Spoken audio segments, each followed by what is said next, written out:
عليه ونعوذ بالله من شرور أنفسنا ومن سيئات أعمالنا من يهده الله فلا مضل له ومن يضلل فلا هادي له وأشهد أن لا إله إلا الله وحده لا شريك له وأشهد أن محمدا عبده ورسوله يا أيها الذين آمنوا اتقوا الله حق تقاته ولا تموتن إلا وأنتم مسلمون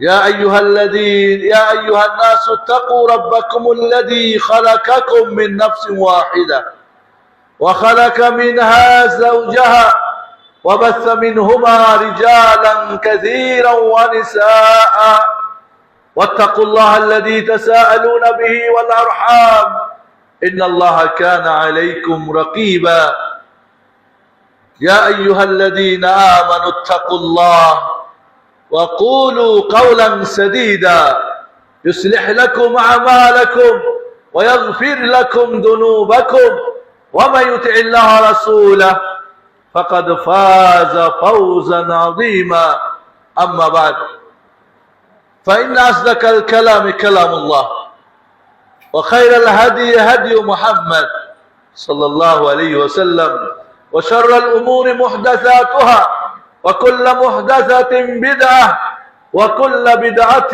ضلالة وكل ضلالة في النار. أعوذ بالله من الشيطان الرجيم. بسم الله الرحمن الرحيم. إنا عرضنا الأمانة على السماوات والأرض والجبال فأبين أن يحملنها وأشفقن منها وحملها الإنسان إنه كان ظلوما جهولا. وقال الحبيب المصطفى عليه الصلاة والسلام لا إيمان لمن لا أمانة له ولا دين لمن لا عهد له. رواه أحمد في مسنده بإسناد صحيح. وقال عليه الصلاة والسلام أد الأمانة لمن أؤتمنك ولا تخن من خانك. رواه আবু দাউদ ও তিরমিজি আও কামা ক্বাল আলাইহিস সালাতু ওয়াস সালাম। সম্মানিত উপস্থিতি, প্রিয় ভাই বোনেরা, আজকে আমাদের খুতবার বিষয় হবে আমানত। পুরো ইসলামটা আমানতের উপরে, আমানতের সঙ্গে এর সম্পৃক্ত করে দেওয়া হয়েছে। রব্বুল আলামিন তিনি আমানত তার একটা মহাগুণ, আমানতদারি। জিবরিল আমিন বলি আমরা, রুহুল আমিন, তিনি একজন কি আমানতদার। as-সাদিকুল আমিন মুহাম্মদ সাল্লাল্লাহু আলাইহি ওয়াসাল্লাম তো উনি রাসূলের হওয়ার আগেই তিনি সম্মানিত হয়েছিলেন এই সুন্দর একটা মক্কার ভূমিতে। সাদিকুল আমিন, আমানতদার মুহাম্মদ সাল্লাল্লাহু আলাইহি ওয়াসাল্লাম। আমানত মুমিনদের একটা, আমানতদারি মুমিনদের একটা কি গুণ। ওয়াল্লাযীনা লিআমানাতি ওয়াহদিহিম রাউন, সূরা মুমিনের ৮ নম্বর আয়াতে মুমিনরা তাদের আমানত এবং অঙ্গীকারের কি করে, এটাকে পরিপূর্ণ করে, দেখাশোনা করে, এর আমানতদারিতা রক্ষা রাখে। আবার মুনাফিকদের আলামত সম্পর্কে আল্লাহ রাসূল বলছেন আয়াতুল মুনাফিকি সালাস, মুনাফিকদের ৩টি আলামত।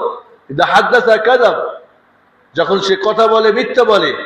ওয়া ইযা ওয়া'আদা আখলাফ, ওয়াদা করলে ওয়াদা খেলাপি করে। ওয়া ইযা উতুমিনা খান, যখন আমানত রাখা হয় তখন সে খেয়ানত করে। তার আমানতদারি পুরোটাই আজ পৃথিবী জুড়ে, আমাদের দেশটাই যদি আমরা খেয়াল করি, যত ফাসাদ, যত বিপদ, যত বেহায়া বেরিল্লা, যত নোংরামি নষ্টামি, চুরি ডাকাতি, খুন খারাপি, জেনা ব্যভিচার, যত প্রকারের অনিষ্ট, যত প্রকার ফেরাউনদের কাজ, আবু জাহালদের কাজ, নমরুনদের কাজ, এই সব কিছুর পিছনেই আমানতের খেয়ানত করা। বরং ইমানের একটা হচ্ছে আমানত। ইমান হচ্ছে কি আমানতদারি। রাসূলুল্লাহ সাল্লাল্লাহু আলাইহি ওয়াসাল্লাম বলেছেন, লা ঈমানা লিমান লা আমানাতা লা, যার আমানতদারি না তার ঈমানই নেই। আপনার দাড়ি, আপনার টুপি, আপনি আলেম, আপনি হাফেজ, আপনি মুফতি, যে হন না কেন, হাজি হন আর গাজী হন, আমানতদারি না থাকলে তার ঈমানই নেই। সুবহানাল্লাহ।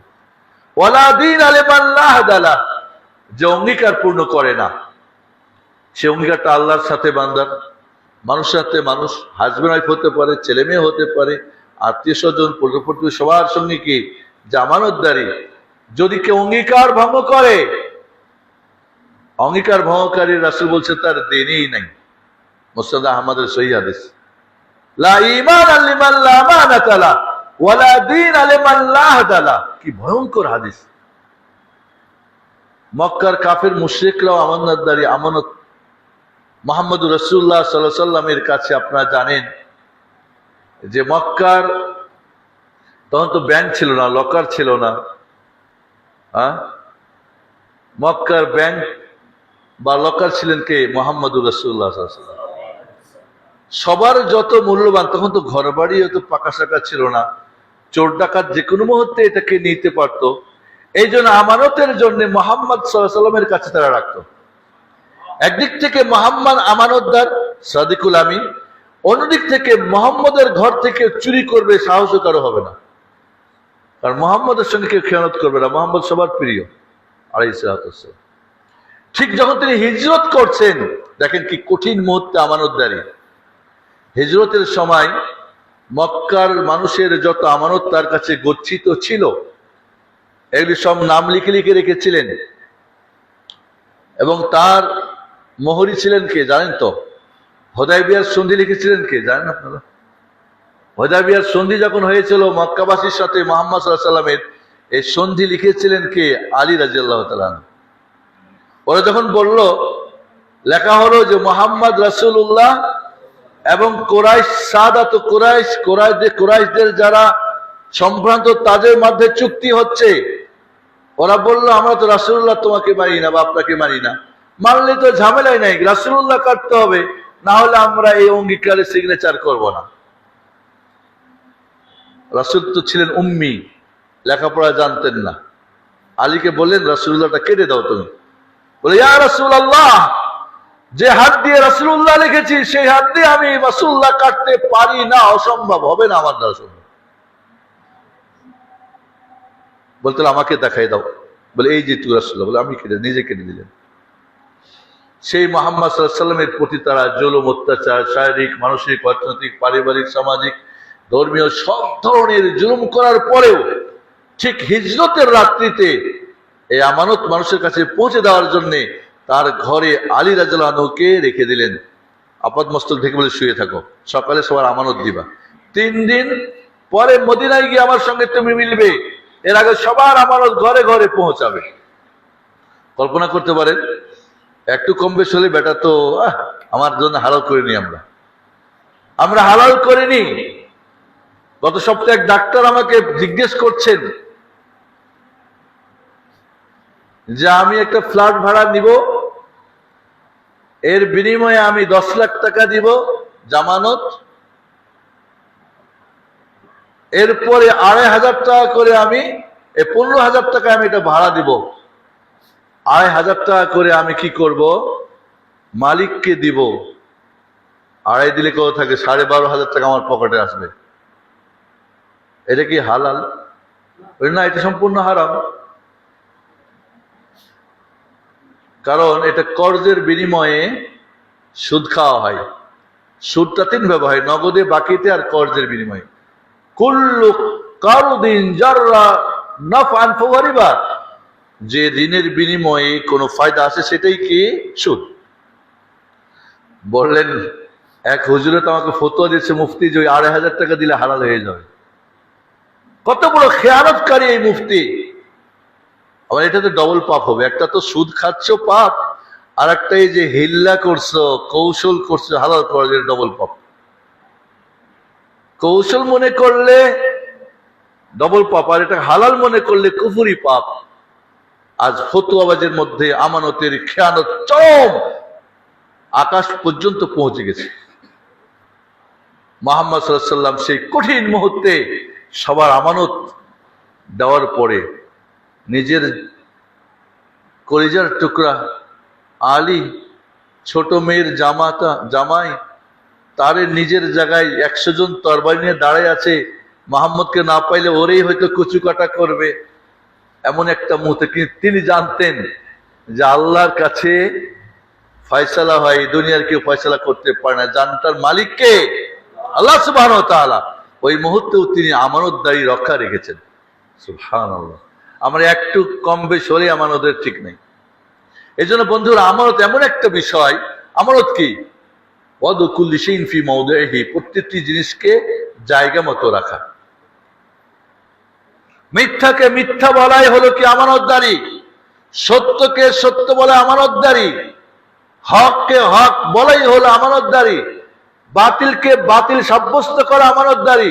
এখন বাতিলকে নিবেন হকে, হকে নিবে বাতিল, সত্যরে মিথ্যা, মিথ্যারে সত্য।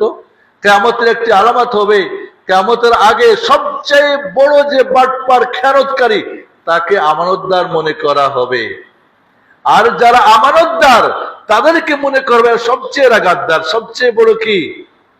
খেয়ানতকারী। সেই যুগ চলে আসছে, সেই যুগে হয়তো আমরা এখন সময় কাটাচ্ছি। আমানতদারিটা দিনের মাঝে, দিনের উসুল যেটা মূল বিষয়গুলিতে, এর আকিদাতে, এর মানহাজে, এই আমানতদারি আল্লাহর সাথে, আমানতদারি দুইটা পাঠ করতে পারি, একটা আল্লাহর সাথে, একটা কি অন্যান্য মানুষের সাথে। আমানতদারি নিজের সাথে, নিজের সাথে আমানতদারি, অন্যের সাথে আমানতদারি। আল্লাহর সাথে আমানতদারিটা কি আমরা আগে বুঝি। আল্লাহর সাথে আমানতদারি হলো একমাত্র আল্লাহর ইবাদত করা। যখন আপনি আল্লাহ ছাড়া অন্যের ইবাদত করছেন তখন খেয়ানত করতেছেন। এবং এই ইবাদতটা করার জন্য দুইটা আমানত খুবই জরুরি। একটা হলো কি, এই ইবাদতটা একমাত্র আল্লাহর জন্য হবে তাওহীদ। কি বলে কে? তাওহীদ বা আকীদা। আর একটা কি, এই ইবাদতটা একমাত্র মুহাম্মদ সাল্লাল্লাহু আলাইহি ওয়াসাল্লামের তরিকায় হতে হবে, অন্য কোনো তরিকা চলবে না। নকশাবন্দি, চিশতি, তাহেরি, কাদেরি আর অমুক আর তহুক, আকবরি টকবরি চলবে না। একটাই তরিকা, তরিকা মুহাম্মদ সাল্লাল্লাহু আলাইহি ওয়াসাল্লাম। তাহলে আপনি ইবাদত করছেন না, খেয়ানত করছেন। তাহলে শিরকটা কি বড় খেয়ানত? ইবাদত করছেন কিন্তু এখানে আল্লাহর জন্য পরিপূর্ণ করছেন না, সেটাও খেয়ানত। আপনি ইবাদত করছেন কিন্তু আল্লাহর রাসূল, তার ইঞ্জিনিয়ার মুহাম্মদের প্ল্যানে করছেন না, আপনার হুজুরের প্ল্যানে, আপনার ইমামের প্ল্যানে, আপনার মুফতির প্ল্যানে, আপনার মাযহাবী প্ল্যানে, আপনার ফেরকার প্ল্যানে, আপনার পীর সাহেবের প্ল্যানে, আপনার বাপদাদার নিয়মে। হজ করতে যাচ্ছেন, যার যার মতো নিয়মে হজ করে, সালাতে যার যার মতো, জিকিরে যার যার মতো, দাওয়াত তাবলীগে যার যার মতো। দিনটা বড় একটা আমানত। আল্লাহ বলছে, ইন্না আরাদনাল আমানাতা আলাস সামাওয়াতি ওয়াল আরদি ওয়াল জিবাল। এই শরীয়তের যত বিধিবিধান, এটা বলে তাকালিফুশ শরিয়া, ওয়াজিব ফরজ হোক, করণীয়, হারাম হোক, বর্জনীয়, মুস্তাহাব, মুবাহ, সুন্নত, করলে নেকি, ছাড়লে পাপ নাই, বা মুবাহ জিনিস নেকি নাই, পাপও নাই, বা মাকরুহ, ছাড়লে নেকি আছে। এই যে আহকামুল খামসা, ইসলামের যে বিধিবিধানগুলি কয় প্রকার। ওয়াজিব ফরজ অবশ্যই করতে হবে, করলে নেকি আছে, ছাড়লে পানিশমেন্ট আছে দুনিয়া আখিরাত। হারাম অবশ্যই ছাড়তে হবে, ছাড়লে নেকি আছে, করলে কি রয়েছে? পাপ। এমনকি আপনার জীবনে যেতে পারে, হাত কাটা যেতে পারে। মুস্তাহাব, মানদুব, সুন্নত, করলে নেকি আছে, ছাড়লে পাপ নাই। মুবাহ, নেকিও নেই, পাপও নেই। মাকরুহ, যেটা ছেড়ে দিলে নেকি আছে, করলে পাপ নাই। আপনি একজন মুমিন, পুরো জিন্দেগিটা ওয়াজিব ফরজ অবশ্যই করিবেন, হারাম অবশ্যই ত্যাগ করিবেন, সুন্নত, মুস্তাহাব, মানদুব যত কোরআন সুন্নাহর আলোকে বেশি করা যায় করবেন। যেখানে আনলিমিটেড, কিছু আছে লিমিটেড সুন্নত, যেমন আস্তাগফিরুল্লাহ 3 বার পড়বেন সালাম ফেরার পর, এখানে 4 বার পড়লে হবে। কিন্তু বাইরে আনলিমিটেড 1000 বার পড়েন, সমস্যা নাই। তাহলে লিমিটেড হলে লিমিটেড, আনলিমিটেড হলে আনলিমিটেড, যত পারেন করেন। মুবাহ যত কম করা যায়, মুবাহ যত কম করা যায়। গরিব মানুষ ডাল ভাত আর ভর্তা দিয়ে খায় না, আপনি জিন্দিগিতে একদিনও খান না, খাইতে খাইতে পেট এত বড় হয়েছে, আর ব্লাড প্রেশার হয়েছে, সুগার হয়েছে, ফায়দা কি করছেন? এই পেটটা, যার পেট বসে গেছে নিচে, ওর একটু উঠাইতেন, মানে নিজের পেট না বড় করে ওদেরকে একটু পেটটা পুরাইতেন। আমাদের দেখা যায় বিভিন্ন মাদ্রাসাতে, ইয়াতিমখানাতে হুজুরের পেট এত বড়, পেটের কি মেদ দেখা যায়, আর বাচ্চাগুলোর হাড্ডি দেখা যায়। আমি উত্তরায় থাকি, উত্তরার কুকুরগুলোর হাড্ডি দেখা যায় না, তাজা গোস্ত কিনে নিয়েছে খাওয়াই। মনে করছে ওই যে এক বেটি ব্যভিচারিণী ছিল, বিড়াল কি কুকুরের পানি খাই জান্নাত গেছে, এইটা নামাজ নাই কালাম নাই, এবারটা সুদের টাকা দিয়ে, ঘুষের টাকা দিয়ে কুকুরে খাইয়া ও যাবে জান্নাতে। কত বড় আহাম্মক! এর চেয়ে বড় আহাম্মক কেউ আছে? আমানতদারি।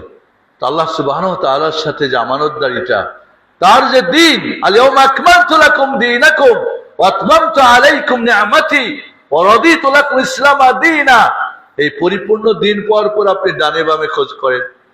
গণতন্ত্রের আব্রাহাম লিঙ্কের গণতন্ত্র এখন বলেন যে এটাই ইসলামী গণতন্ত্র হয়ে যাবে। নাউযুবিল্লাহ। ভিতরে মদ আর বাইরে কি সারাবান তাহুরার লেবেল লাগালে কি হালাল হয়ে যাবে? হ্যাঁ, লা হাওলা ওয়ালা কুওয়াতা ইল্লা বিল্লাহ। কুফরি কুফরি, মানুষকে ধোকা দিচ্ছেন, এটাকে আমানতদারি হলো। আবার বলছে ভোটটা নাকি আমানতদারি, তাই নাকি? ইসলামের যদু ফদুর ভোট আছে নাকি? ভোট নিতে কি ইসলামিক নিয়ম? এটা গণতন্ত্রের কুফরি নিয়ম। ইসলামে ভোট সিস্টেম নেই, ইসলামে শুরা সিস্টেম হবে। আর যদু ফদু শুরা থাকবে না। সর্বোচ্চ যারা দিনদার, আমানতদার যারা, তারা থাকবে সেইখানে, যারা আহলুল হাল্লি ওয়াল আকদ, হাল মানে যারা খুলতে পারে, আগ মানে বাঁধতে পারে। একজন মানুষ ভোট পাইল, সবচেয়ে বড় বাটপার আবু জাহাল, মনে করি এই বাংলাদেশের আবু জাহাল, যে ও পাইলে ভোট 100টা, আর এই সমস্ত বাটপারদের ভোট, এর মধ্যে লুলা, পাগল, চোর, ডাকাত, বাটপারের ভোট। আর আপনি যে বলছেন, আপনি যেহেতু সৎ মনে করেন, আপনি পায় 99টা, সব নিক্কার, পরেজগার, তাহাজ্জুদ গুজার, কে আসবে পাওয়ারে? ওই বাটপার আসবে। একে ইসলামী নিয়ম বলে? হ্যাঁ, এ তো বাটপারদের পথ খুলে দেওয়া।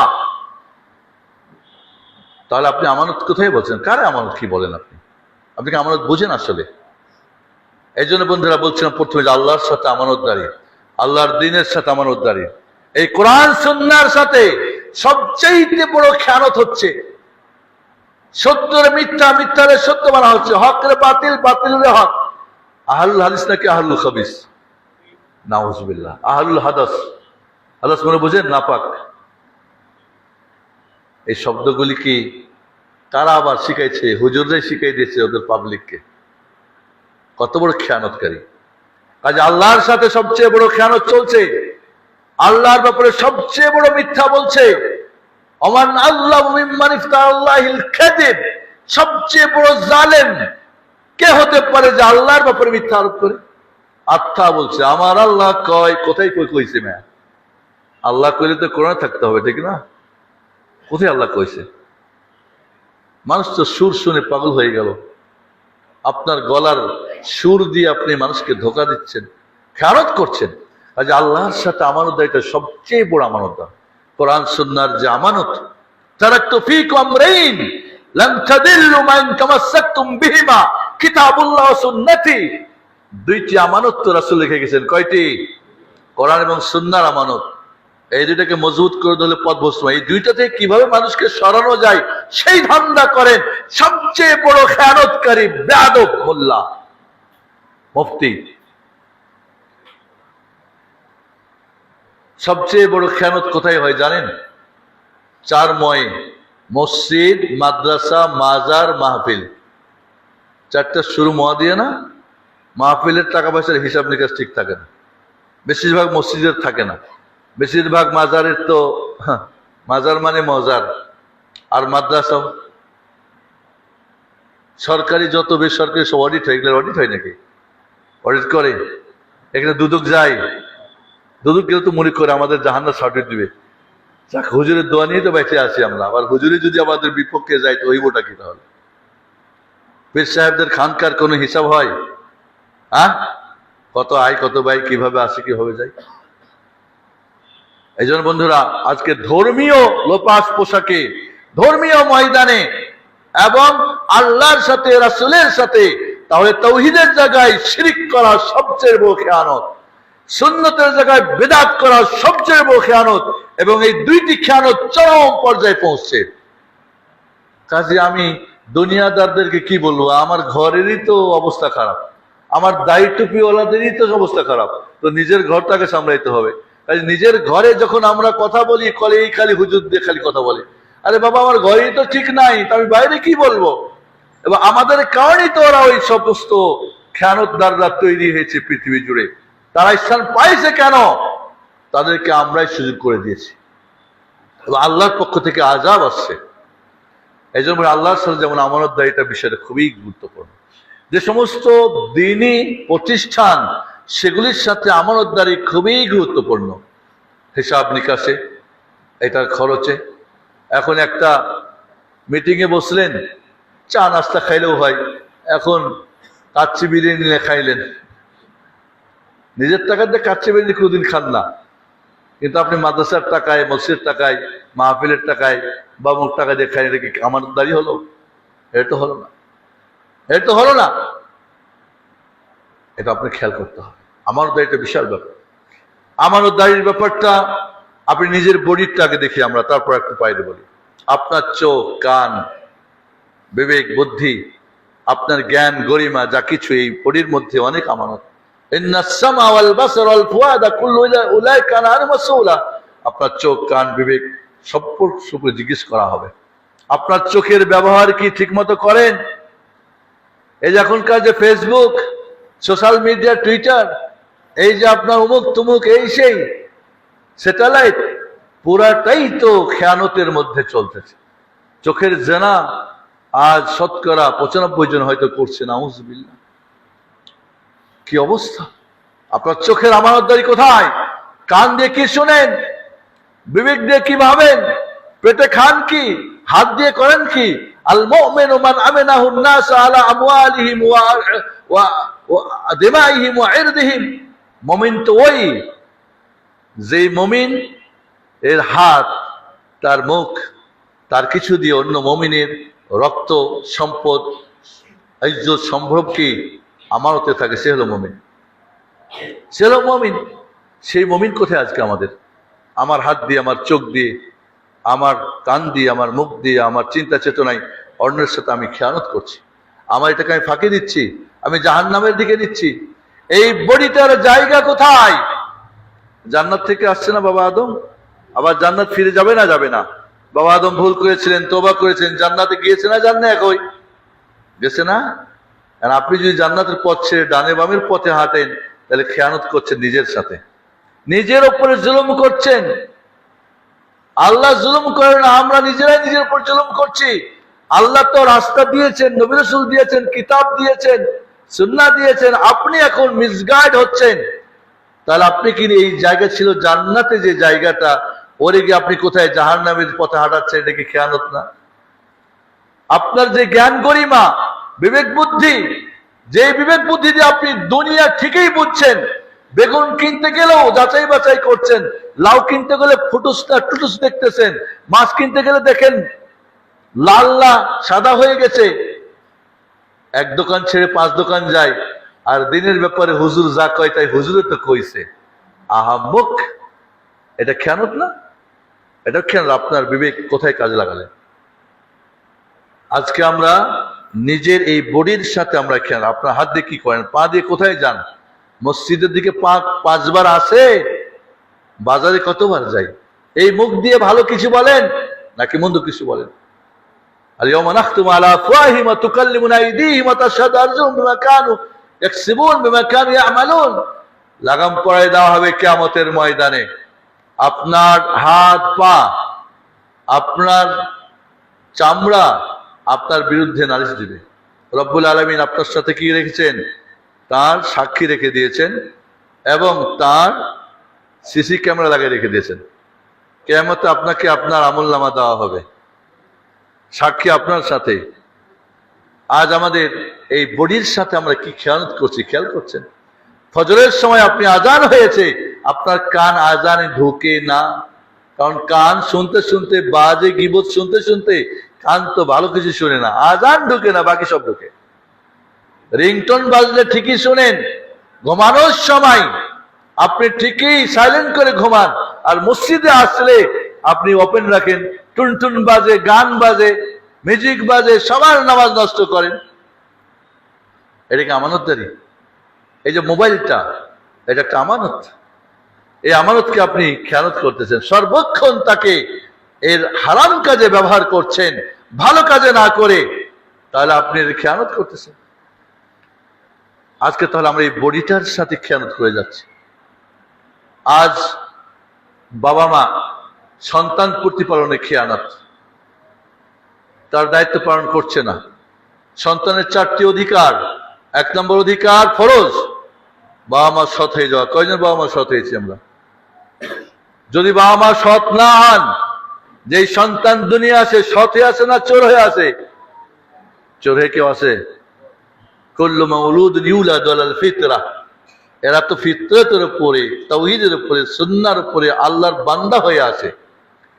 ফাবাওয়াহু ইউহাব্বিদানি, বাবা মা ইহুদি বানায়, নাসরানি খ্রিস্টান বানায়, আও ইউমাজ্জিসানিহি অগ্নি পূজক বানায়, কেউ মূর্তি পূজক বানায়, কেউ নেতা খেতা পূজা বানায়, কেউ গণতন্ত্রের পূজা বানায়, কেউ দেশের পূজা বানায়, কেউ মূর্তি, কেউ ভাস্কর্য, কেউ পীর, কেউ মুরিদ, এইসব মূর্তি পূজক বানায়। আপনার সন্তান এই দুনিয়া আসার আগে আপনি বাবা মা সৎ হন। নাম্বার 2, এই সন্তানকে, স্ত্রীকে হালাল খাওয়ানো।